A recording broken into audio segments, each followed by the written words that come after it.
Right, exactly. Hi, everybody. Welcome to another RevGenius webinar. This time we have some awesome people to talk to you all about how to overcome demo anxiety. We've got Kimara Moodley from DemoStack, RajNATION, and Nick Capozzi. Yeah. Take it, Raj. Sorry, I didn't know that was my cue. And naturally my phone rang like right when you said my name. And I was like, oh God, I got to silence that. Yeah, no worries. Everybody who's here, nice to see you. Why don't you drop where you're from in the chat, and we'll see what we got in terms of spread here. What's our layout here? I'm in Chicago. Nick, you're East. No, you're in Phoenix, right? Yeah, I'm a East Coast Canadian living in the blue skies of Phoenix, Arizona. Living in the desert. Kamara, where are you? I'm in Irvine, in Orange County, so Southern California. I'm in California too. I'm in the Bay Area though. I used to be up there for about 14 years of my life, and then moved to sunshine and water. Yeah. Water that you can actually get into, because if anyone has been to a beach in San Francisco, you know that water is like frigid. There is some good surf up there though. Yeah, I hear that. I actually have never surfed in my life, but as long as you invest in a wetsuit, you're okay. Exactly. So here's an agenda for us today. We'll intro the panel, and then we'll get into the meat and bones of 3 major pieces to overcoming demo anxiety. Some housekeeping. The chat is there, so feel free to post your questions in the chat. I'll try to field them through as we go along. I'm going to shoot over a poll. You guys feel free to answer the poll as we go along as well. And we do have Q&A at the end, a dedicated time, so don't worry, your question will get answered one way or another. Ashok's from Toronto, so I better get a good question out of you, buddy. If you're gonna All right. What's up, Ashok? I've seen Ashok's been on like the last 4 or 5 webinar related things that I've done. Good to see you, or good to have you, Ashok. We have a fan here. I think so. Okay, first up, we have Kimara Moodley, Senior Account Executive at DemoStack. Yeah. Go ahead and introduce yourself. Hi, everyone. Thanks so much for taking the time today. I work as a senior account executive at DemoStack. We're a brand new startup that launched officially in March of this year, but I've been selling for many years, from back-end software to front-end software, as well as middleware. I love the business of sales. I started in healthcare consulting, funny enough, but I've definitely always done some sort of sales, whether that's retail or food and beverage. And it's really fun helping people and helping guide them towards a decision that is optimal for both parties. I'm originally from South Africa and then made my way to the US in 1995. So I've been here since. So from California, though, that's where I've been since 95, and kind of just moved all over the coast. Now I'm in Orange County. Wow. And down there, I'm a huge Britney Spears fan. So the news about Britney has been so positive over the past 5 years. Nice. I've just been so in on that end of the conservatorship. I didn't even know conservatorship was a word until that story broke out. I haven't been following, but I remember the very first music video, the school where the music video they're in school. Maybe one more time. Come on. Yes, exactly. That's iconic. That is really cool. I did not know you were from South Africa. That's awesome. I know. If I would have known, I would have brought my Springboks rugby jersey. Oh, I know. That is one thing I miss, is the rugby. Hi from Puerto Rico. All right, next up is RajNATION, founder of startup Hypeman. Go ahead and introduce yourself. Thank you. I've actually been to South Africa, but not to Durban. I went to Cape Town and Joburg. Probably my favorite place I've ever visited. So hopefully I'll get to go back and go to Durban. What's up, everybody? My name is RajNATION, aka RajNATION. As you can see, I'm married to the game. That's my experience. I'm the founder and chief pitch artist at a company called Startup Hypeman. I have a lot going on in my life, including being a yoga instructor, a hip hop artist, a professional ring announcer for combat sports, as well as, an entrepreneur doing the whole startup Hypeman gig where we work with companies to help them not suck at how they pitch themselves. I thought some cool stuff to put in here was that, we've done some cool work that has helped a lot of teams, specifically on the demo call process with their messaging and their call structure. But I think what's also important to know is when I was in college, I thought sales was the ugliest word in the dictionary. Never thought I would end up doing anything remotely related to selling.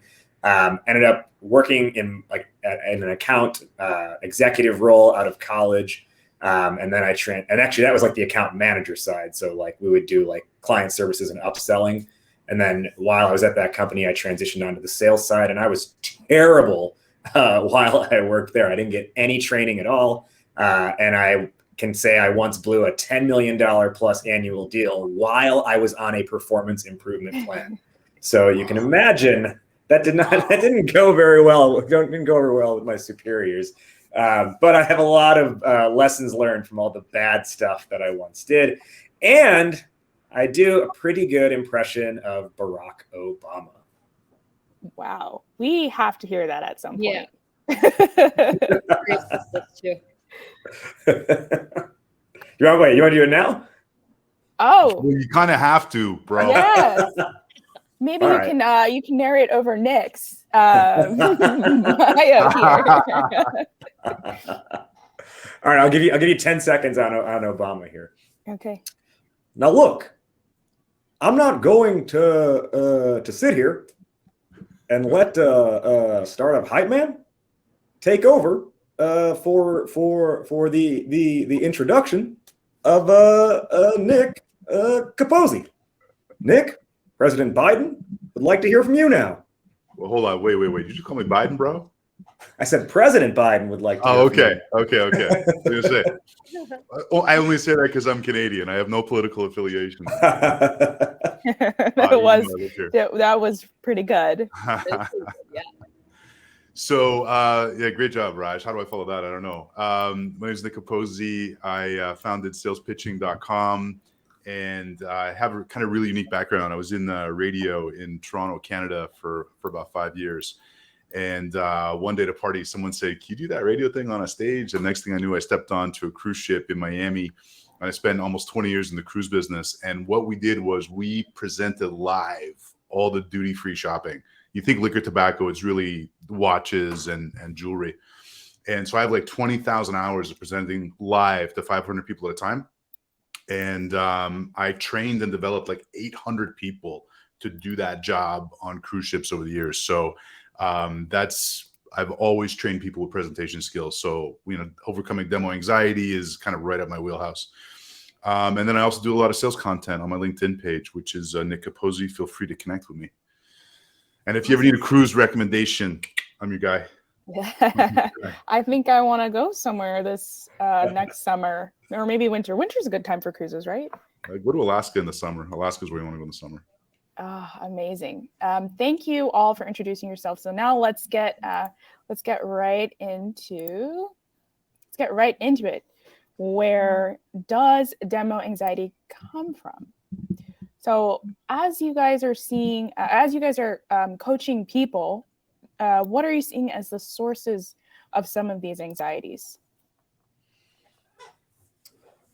On my end, I think what I have seen causes a lot of anxiety is this pressure to have to remember a lot of things. Especially if there's like a talk track you're supposed to stick to. How do you pull that off live? A lot of the companies that I've worked with, that seems to be a big area where they struggle. And also, how do you ask questions in a way where it doesn't feel like you're forcing it, or that you're kind of, again, like sticking to like a BANT script. Those are some of the things that I've seen before. Yeah. How about you, Nick? A lot of times, a lot of people I deal with, it comes down to the confidence of it. Right? How to actually be ready to go out and feel good, like you own the room. And that's one of the things that I always come back to is, the easiest way you can do that is two things, in my experience. One is have a script. And we were talking, Raj and I were talking the other day, and we were like, have you ever had a job selling where you weren't provided a script? I always have. And if I didn't, I would write one up. But memorizing the script and knowing it up, down, left, right, till you don't need it anymore, then you're talking from a place of knowledge. When you talk from a place of knowledge, you're going to be way more confident. The other hack that I have that I usually deal with people on this is people don't want to watch their own tape. They don't want to watch the recording of what they did. There is no better way to self-coach and self-correct in a minimal amount of time than by watching a tape, because you'll find your crutch words, you'll find your negative words, you'll find, where you're actually pausing, what you missed. So those are the two big things for me. If you're prepared, you're going to be a lot less anxious. Mm-hmm. Yeah, totally. How about you, Kimara? What are you seeing on your end? Yeah, I think as a rep, demo anxiety for me comes from not knowing exactly what to present that might be relevant to my audience. A lot of times I have tons of calls, and when there's so many calls, I don't have enough time to prepare. And then when I get on the call, sometimes there's different people on the calls, like different personas that I maybe didn't prepare for. And I just thought was looking at the first person that I had connected with.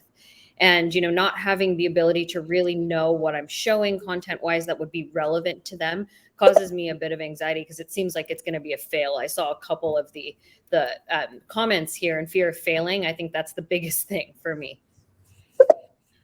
Yeah. I'm sorry. I was going to say real quick. So Summer said, drawing a blank. A great tip for making sure you're on pace is to just bullet point out like 20 different points, not more than that, along your kind of talk track, and just have that on a sticky note next to you can have it open up in a browser. You can literally have it on a Post-it next to your webcam, but that way you can always bring yourself back, right? If you ever get lost, you can tether back. Yeah.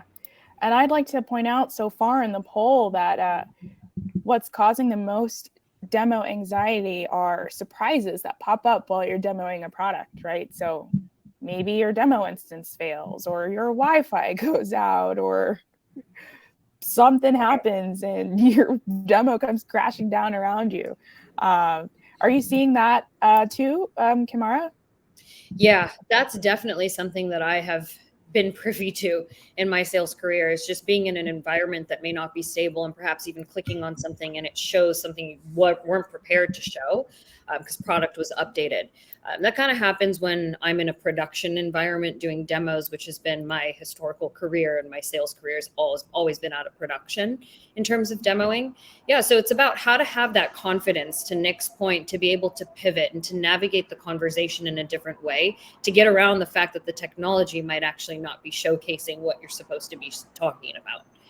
So it's definitely having the ability to build relationships, rapport building, but also to hone in and ask those right questions. So if you do have your script that you're following, or your little Post-it note of reminder questions, it's just being able to navigate the conversation in a different direction to do more discovery, as opposed to going straight to product if the product is having an issue and you're having a technical hiccup. Yeah, that's actually a great segue into the next point, which is asking the right discovery questions to help ease some of this anxiety around demos. So how else can you work on getting to a place where you're comfortable before having a discovery call? Ooh, pause, share, and Zoom when in doubt of a technical flare-up. That's pretty good. I just read that and I really like that tip, because I've used it before, but not enough. Yeah. Yeah. I actually forgot that was a thing there. You could like pause the screen or whatever. Yeah. Or just pull it down momentarily. Who wants to kick off? Kimara, do you want to kick us off on this one? Yeah, I mean, I think the biggest thing here, it's, this is kind of like sales 101, but open-ended questions. And it's really easy to get away from asking open-ended questions and just going straight to the yes/no questions if you're trying to talk about features within a demo. So I think the best thing here is to ask open-ended questions, but to also listen. Because then when you're listening to the responses, you can navigate the conversation in a way that is more relevant to the person you're speaking to, because you're really taking into account what they're saying back to you and how they're answering. And you can start to understand what you even should show in the demo to get rid of that demo anxiety a little bit, since you have more ability to show what's relevant to the person you're speaking to. Love As that. you're doing your discovery, always take notes. This is something everyone misses, right? I always have a notepad and a pen at the ready, because they're going to say something critical. And if you can find the why now, they're way more likely to buy, right? Because there's always a reason. So anytime I'm doing a demo, I'll ask someone, okay, so Asia, why are we having this conversation today? Well, my boss wanted to. Okay, but why? Well, because my boss wanted to. but keep pushing, right? Mm-hmm. Well, my boss wanted to, because once a quarter he gets upset about bingo, and then that becomes the string that you continuously pluck, right? So understanding their why now is one of the most critical, in my experience, or one of my favorite discovery questions by far. Oh yeah. So you both said some interesting stuff there. Well, thanks, Raj. On the taking notes part, I think the key of that is that you're taking notes by hand. I know some reps like to type their notes as they're listening, and two things. One, it just creates a terrible background noise of keys clanking. But also, and then potentially if you're on a laptop, then your screen starts shaking from typing. The other thing too is the recall is so poor if you're typing notes versus handwriting them. I don't remember where the study was done, but there was a study done several years ago where they administered an exam to a college class, where half the class in the build up to the exam took notes only by hand, and the other half took notes on computer. And what they found was that the people who took notes on the computer, their notes were more accurate, but their recall of information was much poorer, because they were listening to try to catch every single word, as opposed to listening to, like, if you're writing by hand to take notes, what you have to do is listen, process, and then output the information all in real time. So you're actually analyzing as you're listening then, which is much better for recall, and then gives you something to be able to speak to throughout your calls. So if anyone here is dead set on typing up your notes, I mean, the science says you really should not be doing that, and instead you should be taking them by hand. And you know what? Maybe you get sloppy handwriting, but I actually think in some cases that can be grounds for like a follow-up, like, hey, my handwriting was really bad. I want to make sure I captured what you said, especially if they're like ghosting you. What did you say around this part? Because all I have is chicken scrap. You can send a photo of your bad handwriting in your notebook. That's brilliant. That's brilliant. Yes, There's exactly. something really also cathartic I find about writing things by hand. Like, I still take notes on a notepad and then I transfer them somewhere else later. A lot of folks also are relying on just the video recording technology and output of transcripts these days. So a lot of reps tend to not take notes at all. I highly recommend taking notes, and I do agree with handwriting your notes because the clanking is problematic, the clacking of the typing. But don't just rely on looking at a video or recording of the call or the demo that you just ran. The chances are you're not going to go back and watch the whole video over and really get much from it. So definitely take those notes. Another good question to ask when you're doing discovery is what the impact will be. Like, if you could solve the customer's problem or the challenge that they're facing, how is that going to impact them? And you can get a lot of information out of them in terms of what it truly means and where is the driver for why they're looking at your technology. I want to add on to that. So, Kimara, earlier you said avoid asking yes or no questions, ask open-ended questions. And of course, people should be doing that. But I don't want anyone to think that if you ask a yes or no question, you're screwed. Right. I think they can be used tastefully and as a way to ladder up to a deeper question. So, is that a problem for you? That's a yes or no question. And a lot of times people say, yeah, and they'll expand. But if they don't, then you can say, well, how so? Right. And then it's like a two-parter, but it's still the same question. Mm-hmm. The concept that I like to frame this under is I just call them 300 level questions. So if you remember from college, you had 100 level courses. And then as you got deeper into a subject, it was 200 and 300 level. And 300 level questions, I think, is the ability to do advanced discovery that doesn't just sound like you're banting someone. And whenever I'm the buyer, I get so annoyed when a person is clearly just banting me, right? Budget, authority, need, timeline. One example that I think would be an easy execution of this, that's a more advanced way to ask a question, is around timing. So Nick, earlier you said that question of, hey, why are we having this conversation now? I like that a lot.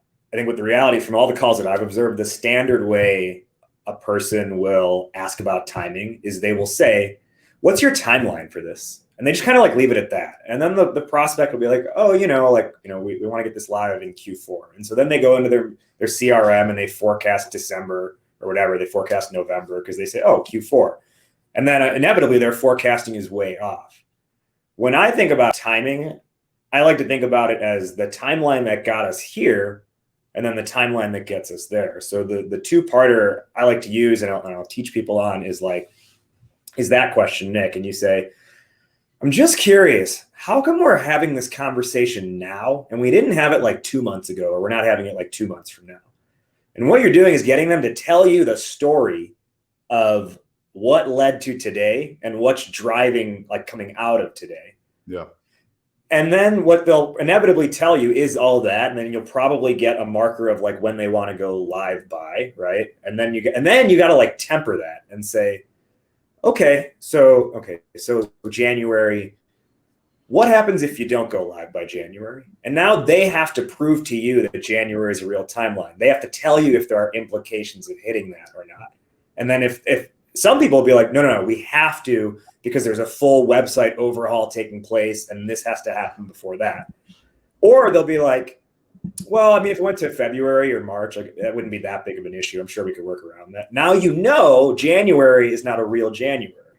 So it's like, it just builds on what both of you have said, which is how do you're getting beneath the surface of whatever they tell you up front and almost getting them to prove to you that what they're saying has actual merit to it. That's great strategy. I love that. Oh, that's brilliant. I'm learning so much. I'm learning so much. Yeah. I do this every day. Yeah, I'm taking handwritten notes. I know. No, I'm working on it. I'm working on it. So one of the things that I always find, and it doesn't really necessarily tie into discovery. Well, actually it does, right? About building a little bit of rapport with the person. And I'm going to caution when I say this. I came in the cruise ship industry in the most B2C environment that ever existed. And when I got into tech and I got into this B2B world and it was like straight to the agenda, I was like, whoa.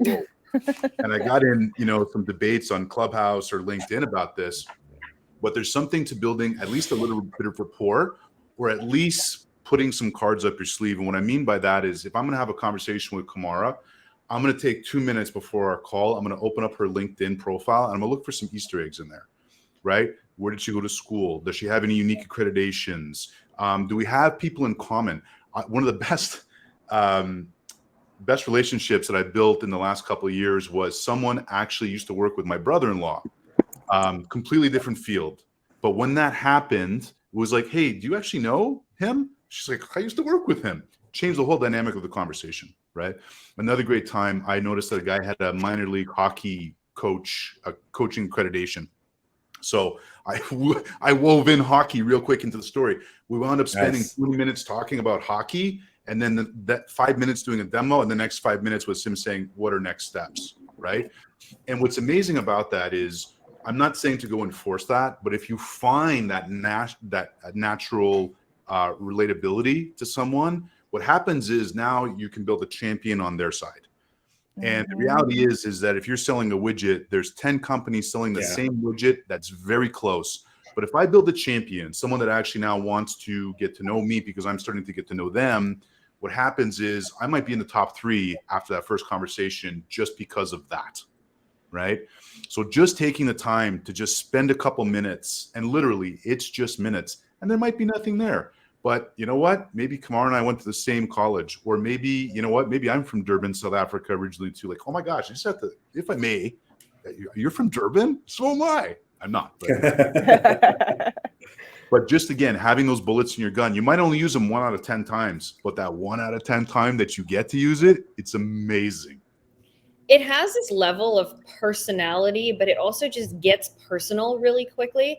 And it gets your prospect to connect with you in a different way. So when they leave the call, they don't just think of, oh, I just saw another product. I just spoke to another sales rep. They remember you as a person. And so then the next follow-up and the next calls you have, it's just continuous value add and continuous relationship building. And at the end of the day, when you're asking them to purchase, they have this relationship with you. So it's almost like they would feel that if they don't buy as well. That's right. Another way in terms of a tactic. And it's very difficult to say no to you. And I'll give you an example right now. Ashok, who's online, who I know apparently he hangs out with Raj on some of these webinars. I'm going to ask, what part of Toronto are you from, Ashok? And it might take, if he's even paying attention or if he takes a minute to type it. But that's what I'm looking for. And this rapport building came from cruise ships, where I was this one tiny revenue department, and there were way sexier revenue departments. People wanted to go to the casino. They wanted to go to the spa. They wanted to go see the sun because it's January. They don't want to come to a dark theater and listen to someone pitch duty free. So I had to go around the ship and just build rapport with everybody. So where are you from? Where are you visiting from? And as a Canadian, one thing I learned, working in the American space, was that Americans love to talk about where they're from. It's very tribal, right? It's true, right? My school is better than your school. I'm from Wisconsin. Hey, Minnesota. There you go, right? So, but when you start to learn that and start to develop these stories. So Ash is from North York. So Ash, I grew up in Markham, right? So I spent a lot of time in North York. I was actually in Toronto a couple of weeks ago visiting. It was my first time back in 18 months.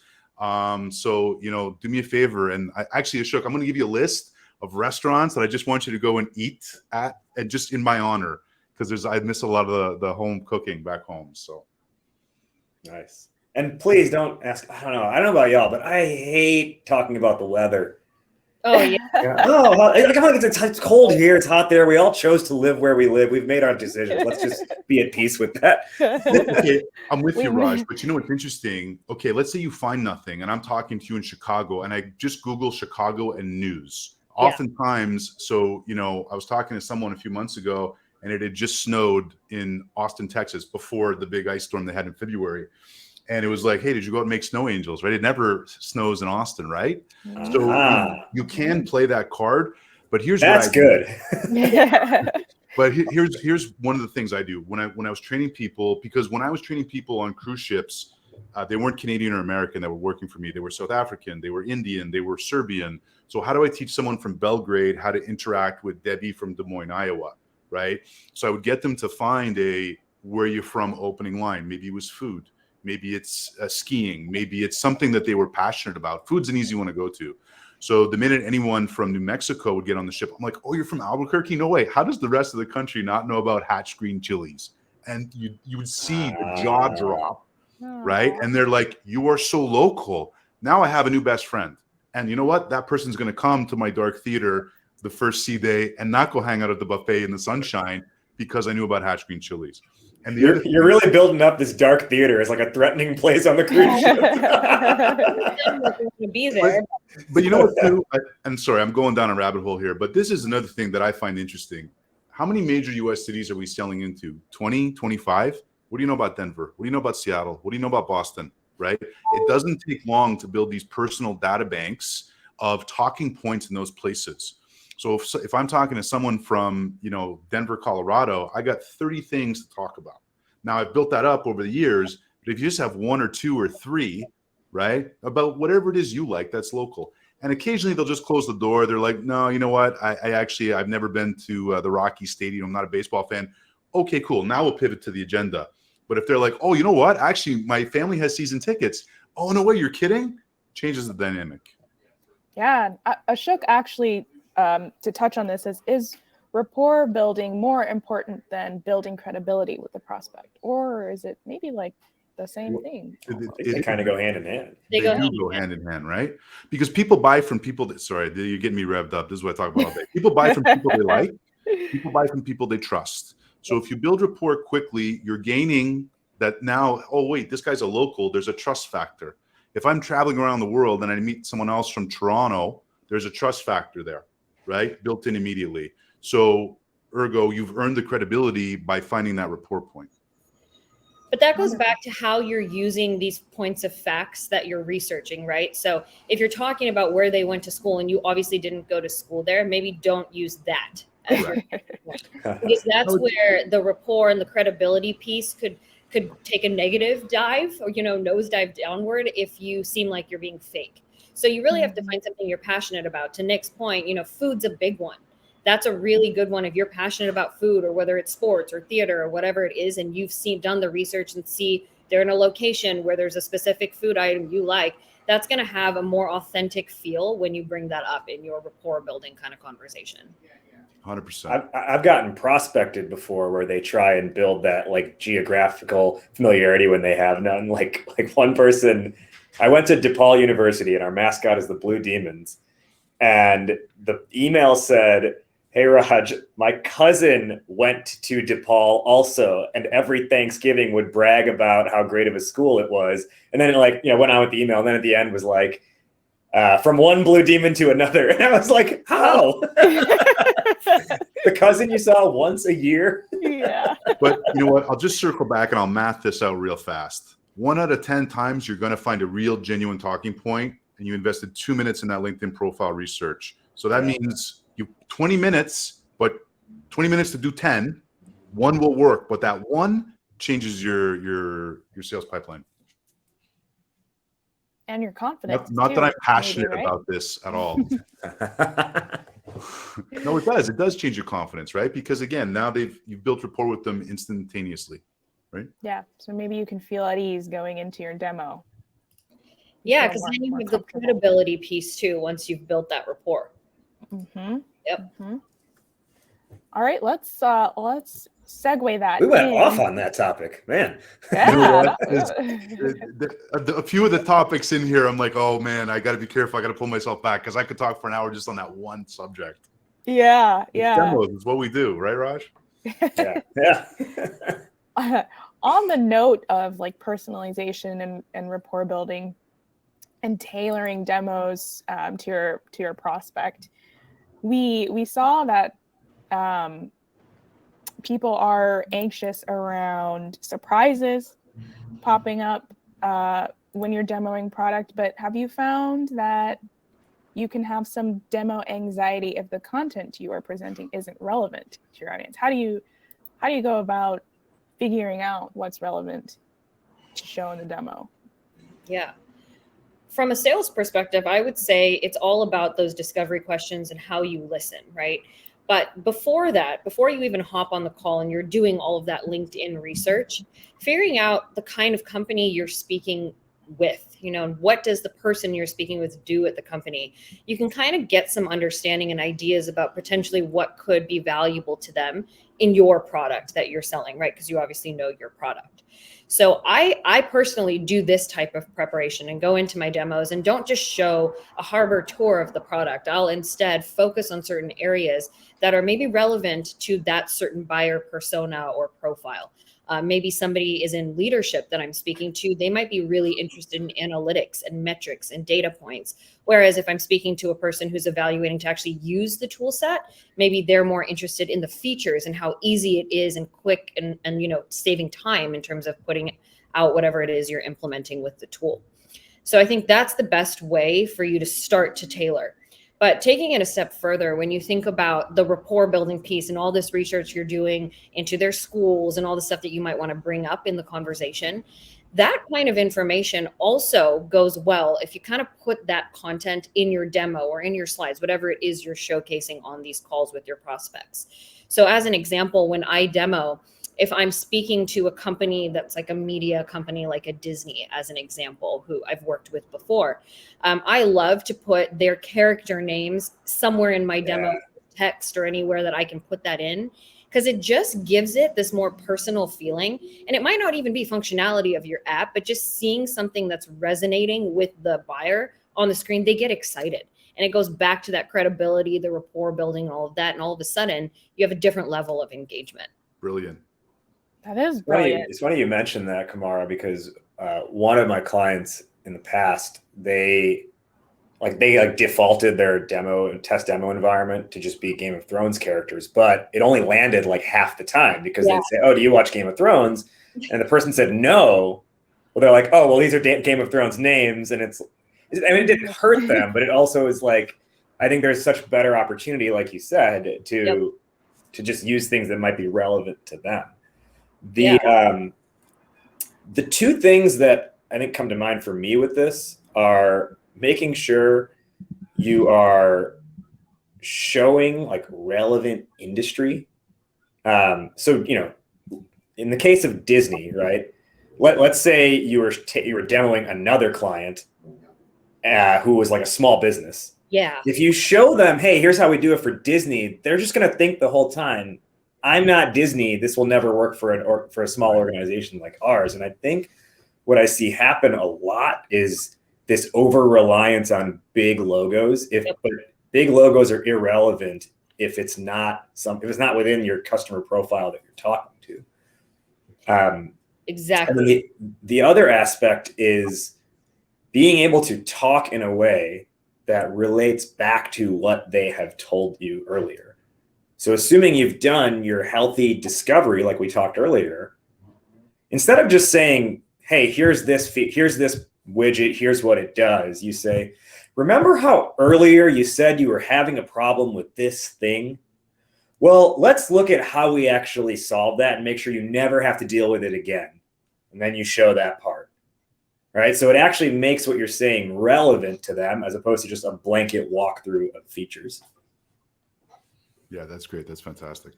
I think too, it's really important to know if you're using slides to know exactly what they are, because a lot of times what I'll do is I'll skip 2 or 3 if it's not relevant to the questions that I got in discovery, right? And I think a lot of people feel they just have to be so rigid about going through the script. There's a fluidity to it, right? That's why having your bullet points on a Post-it note is great, because sometimes I'll jump ahead 3 slides and then go back 1 on purpose because they said something and I want to lay out breadcrumbs in a certain way that, well, my deck wasn't set up that way. So just, it comes back to what I said before, knowing your script and then now knowing your deck. So if you know it, like, here, I'll give you an example. How well do you know your national anthem? Probably up, down, left, right, right? And if I said a certain line in the middle of the Star Spangled Banner, you could pick it up from there, right? That's how well you want to know. You want to be committed to your script. And when people say, Nick, because one of the things I deal with a lot is people lacking confidence. You're confident if you know it, right? I could, so I would have people off the coast of Japan on cruise ships that I was coaching. And, they would tell me, Nick, I don't feel good about it. And then I would watch their tape, right? It would take a week. I would watch their tape by the time it got to me. And I'm like, you don't know your script. You are all over the place. You're making it up. In Canada, it's what we call your skating. Okay. You look terrible. You sound terrible because you don't know it. But if you know it and you know it, then you can add the theater, right? And adding the theater is how you keep people engaged. Awesome. That's awesome. That's really great. Know your stuff, people. Yeah. Know your stuff. So some organizations, maybe multiple teams or departments are involved in tailoring and customizing demos. Who on your side is involved in that? Maybe Kimara. Yeah.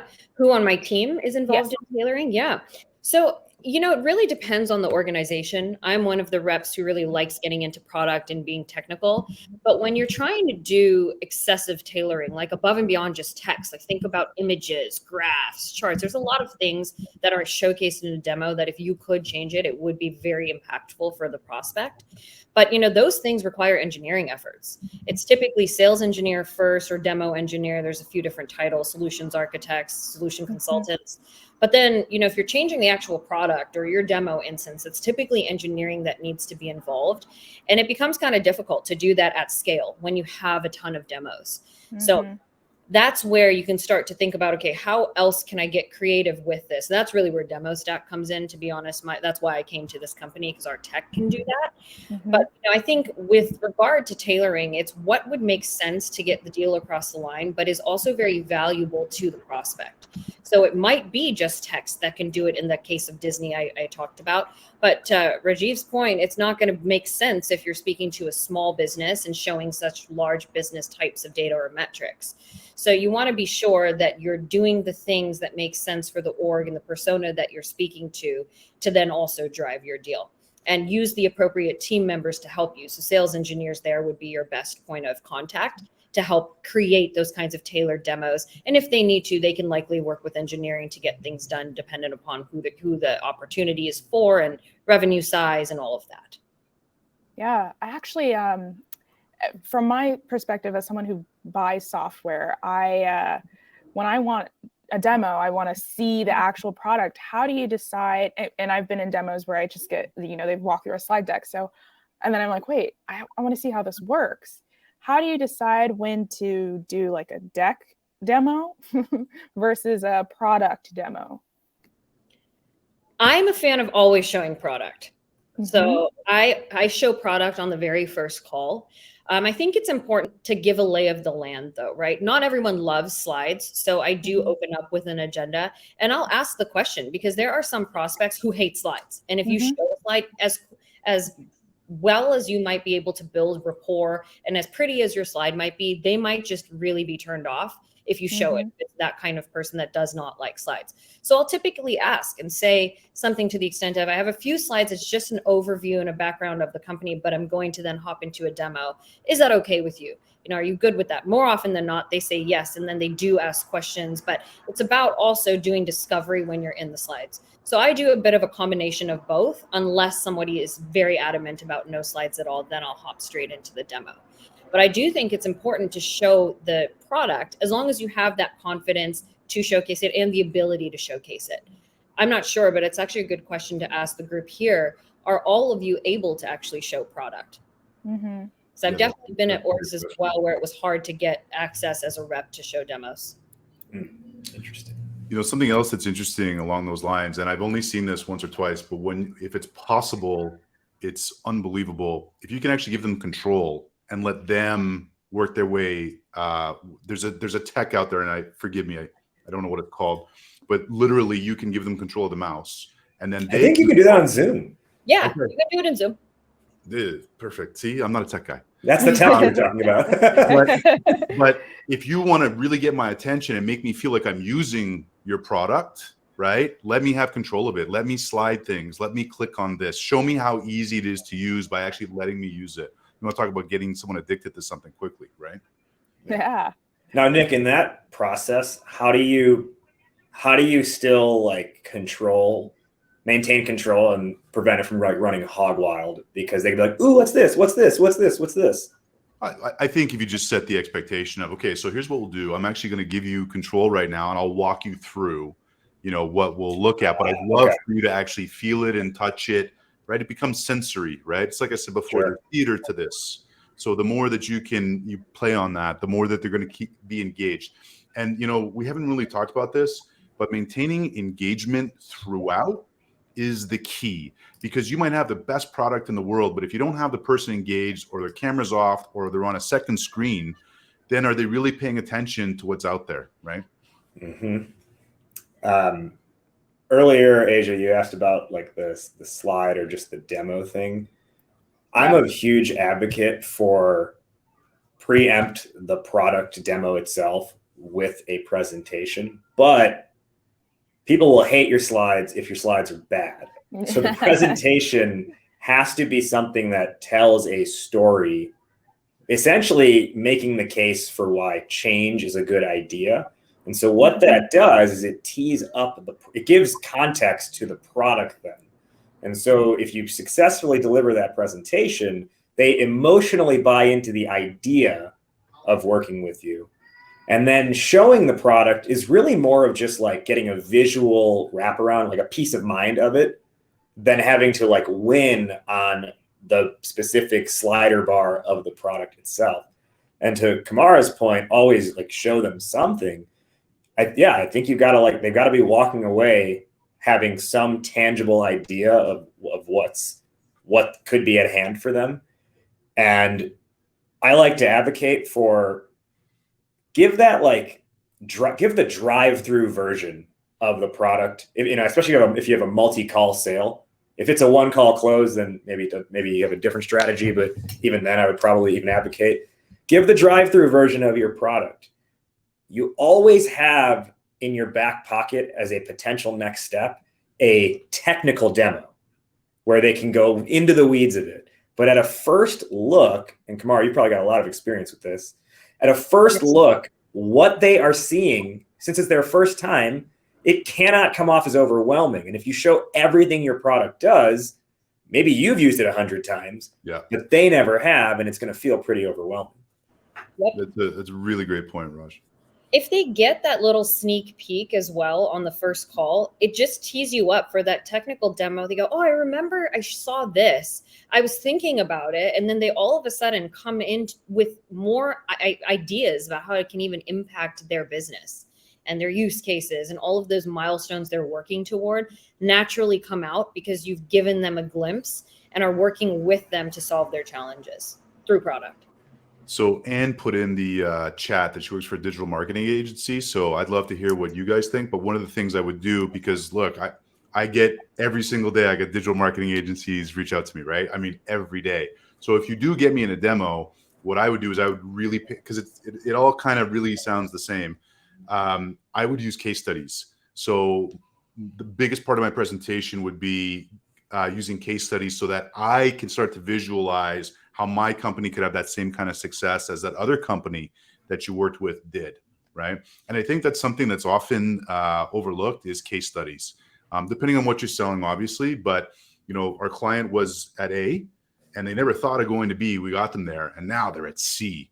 And, you know, and when you can really paint that picture, it lets them visualize them having that same kind of success. See, look, Summer works for a digital agency too. Yeah. Who doesn't work for a digital marketing agency? This might be quicker. That's awesome. I want to be cognizant of our time here. So we have about 12 minutes left. Let's go to the next and final topic, which is owning the room with confidence. Nick has touched on this a little bit earlier, but we'll deep dive now. And I actually want to start with Kimara. How does DemoStack help you as a rep own the room with confidence? Yeah. Well, I think it takes away that demo anxiety and the risk associated with not knowing what to show in a demo. So with our technology, you can actually create a replica of your own product within DemoStack. And then that is what you build all of your demos off of. So you can even have those vertical specific demos or the ones that are segment specific to pick from when you're going into your call to showcase to your prospect. Above and beyond that, there's all of that customization capability. And so I love using DemoStack as a tool because I'm able to do things that are above and beyond just text customization. I can even image replace and do chart editing without updating underlying data.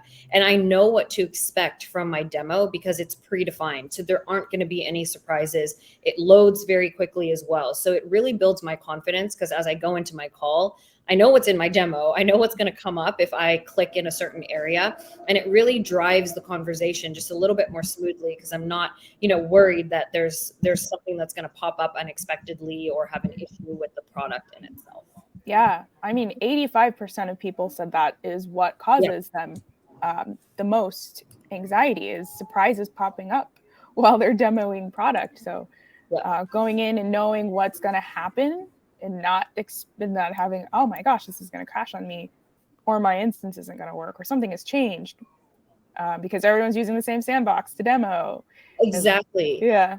And having the ability to also have those things like different pictures or the Mickey Mouse, Walt Disney kind of characters in there for that brand specifically, it gives them more confidence too, because then I'm showcasing something that they think I've spent so much time on. And it's a good feeling to have when you really resonate with the buyer. Your confidence just grows, and then you can really drive home the point and the message, which is how you're going to solve their problem. Yeah, totally. Nick or Raj, why don't you go first? Nick, I feel okay, all right. I'll go quickly, and I'll just say one technique I like to use with clients I've worked with where like certain AEs have just, I don't know, they tend to get shook is, having a hip hop background myself. I like to just borrow, and Nick, you'll appreciate just borrowing from like what works on a stage. Yep. Have like a pregame ritual.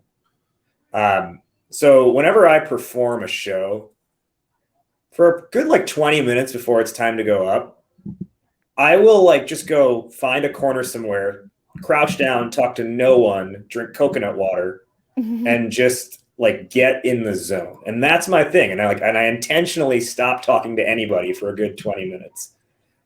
So you can, like, everyone's going to have their own version of some pregame routine, some ritual that you can do, whether it's the start of your day or if you want to do it before every call, if it's short enough, fine. But something that just like clears your head and allows you to like reconnect with yourself so that you can better connect with other people. Oh, that's great. That's fantastic, Raj. You know, that's interesting actually, because one of the things I would do is before every presentation I did on a cruise ship, I would, even though I knew the scripts, I would still spend like 90 minutes rereading through them. Just even though I knew it, like I knew the national anthem, just to have that level of comfort, right? And also, if I have time, if I have a big demo coming up, I'm gonna listen to some hip hop. Like I'm gonna listen to some bangers to get me revved up, right, and motivated. Because, and this is where, from my point of view, owning the room starts to come in. Is you have to own the room, right? So how do you do that? One is, again, if you're talking from a place of knowledge and you know your scripts, you are going to come across as way more confident. But the way that I always open it up is I consider it like someone's coming to visit me in my house, right? Like I'm a hotelier now. Okay, so you're coming to visit me in my house. How am I going to welcome you? I'm going to welcome you with a smile and a, hey, how are you? It's so nice to see you. Thanks for coming today. I really appreciate it, right? And I flip on so many demos where people are like, hello, hi, hi.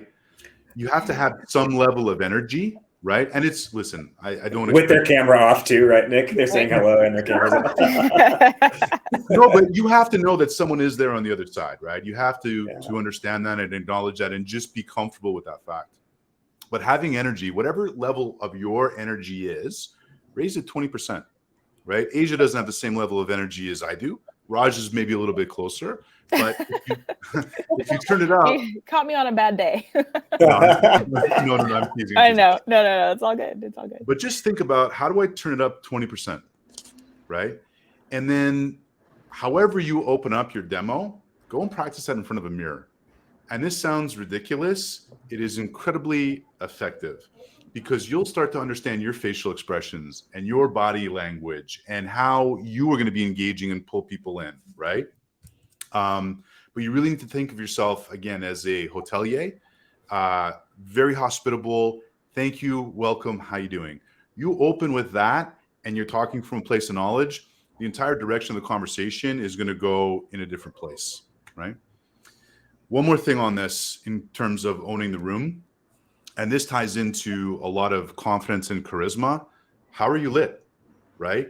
I have two $35 soft boxes here. You can go on Amazon, just Google softbox. They're $35. Oh, lit like lighting. Okay. I know you're saying like, oh, this shit's lit. Or are you high? That was the other thing. No, I didn't know it was that. Asia left. I didn't know it was that kind of party. So you got to go get lit. Are we still live, or did this just end? It looks like we. No, I think we're still on. We're live. Yeah. Are we on the chat? Yeah, I think we're good. Yeah, we're live. But I think it's really critical to, how are you lit? What's your camera angle? You want to feel, if you feel you look good, right, on whatever level, you're going to feel a lot more confident, and therefore you're going to feel much more in control of the conversation. And it is your conversation, right? You own that room. Just because I never say thank you for your time. No. You thank me for my time, right? But it's true, because you're a guest in my house, but I'm going to make you feel really comfortable. I'm going to give you some really great information because you're interested. That's why you're here. You're not coming to a demo if you have zero interest, right? So I think when you just look at those things, a couple things too, always try and keep your camera just like 10 degrees above your eyes and slightly tilted down. If you can, light yourself from either side or get yourself a ring light. And I almost always have a dark monochromatic color against a plain white wall. Because as soon as you start having distraction, like I'm distracted by Raj's background, right? I'm looking at the wrestling belt. I'm looking, at the, it looks like a picture of Kobe over there. No, but seriously, you think about if you go to a really nice steakhouse, right? You go to Morton's or Ruth's Chris, what comes out? A big white plate with the centerpiece, which is the protein. Everything else is on the side. It's not relevant. You want all focus on you. So if you feel like you look good, you feel like you're talking from a place of knowledge, and you're bringing the energy right out of the gate, you just do those three things. Watch how much more you close. See, I've got the on that last part. Come at me, bro. No, I've got actually like the reverse sort of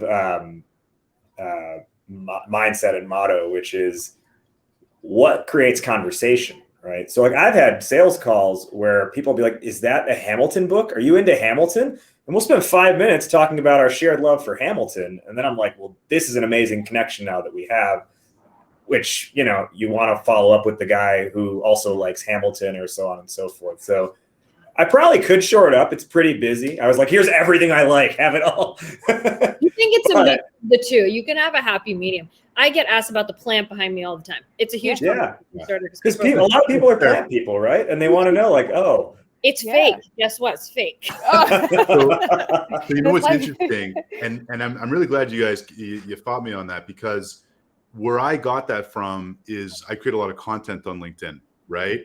And I have a 20% higher conversion rate when I just have the white wall behind me, which is interesting. Oh. So yeah, but again, it's different. It's content creation versus doing a demo, but maybe I've pulled it in. Awesome. And Anne asked, how do you get over overthinking? And just know it. If you know your script, because that actually, Anne, if you're still here, do you have a script? Have they provided you with a script, or are you just kind of talking about digital marketing? She's here. She's here. She's typing. Yeah. And we're all waiting. Yeah. It's like the 3 dots in your phone. You're like, okay. Yeah, exactly. Right. What are they saying?